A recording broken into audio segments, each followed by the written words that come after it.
Kabayan, pag nag-abroad ka, sasampalin ka ng hirap ng buhay na akala mo dati pa chill-chill lang. Marirealize mo na yung salitang hindi pinupulot ang pera na dati naririnig mo lang sa mga magulang mo.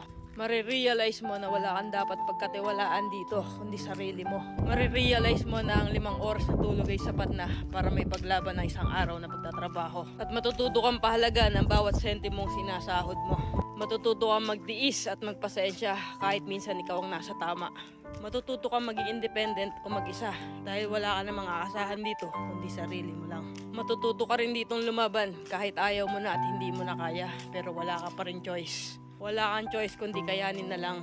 Marirealize mo na hindi pala totoo yung sinasabi nila na masarap ang buhay dito sa abroad. Kasi pag nandito ka na, masasabi mo na lang talaga sa sarili mo na ang hirap pala. At totoo din yung sinasabi nilang lahat na nasa abroad ang pera pero wala dito ang saya. Kaya sa mga nagbabalak mag-abroad dyan, patibayan ng loob dito at bawal ang mahina, bawal ang sumuko. Kasi dito mo mararanasan ang realidad ng buhay kung saan patatagan ng loob ang labanan.